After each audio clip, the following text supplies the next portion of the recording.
नमस्कार शेतकरी मित्रांनो. नमस्कार, मी समाधान लालजी गागरे. ते आमच्या या गावामध्ये परंपरागत टमाटा लागवडी होत असते वेगवेगळ्या व्हरायटी. 20 मे ची जर आता मागची 1-2.5 महिन्यापूर्वीची कंडिशन पाहिली तर आपल्याकडे शेती आणि माती तयारच होत नव्हती, जमीन वापसाला नव्हती. त्यामुळे टमाटे लावायला मशागत करायला खूप साऱ्या अडचणी आल्या. या प्लॉटची ग्रीनरी ही जसले तशी आहे आणि वरती जो शेंडा चालू आहे बरोबर आणि जे फुटव्याचं प्रमाण आहे ते फुटव्याचं प्रमाणही वाढून मुळ्यांची संख्या खूप जास्त प्रमाणात आहे. माझ्या प्लॉट मध्ये रोगाचा जरा परिणाम पण जास्त झाला. इथं जर आपण पाहिलं तर इथं काय वाटतं तुम्हाला? इथं एकंदरीत हा प्लॉट पाहून असं वाटतं की खूप कमी खर्चामध्ये हा प्लॉट घेतलाय. त्यांनी काय जी ताकद लावायची असेल ती कदाचित मातीवर लावली.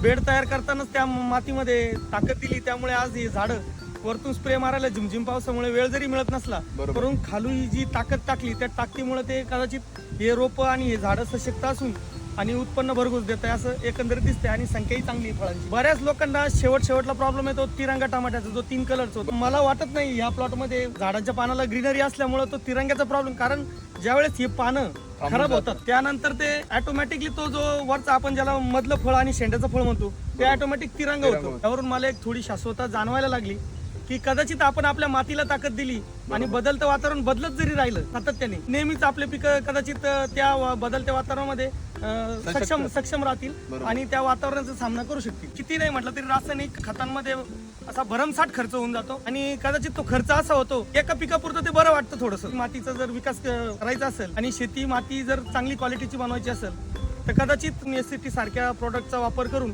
आपण आपल्या मातीची आणि शेतीची सुधारणा करू शकतो. धन्यवाद. धन्यवाद.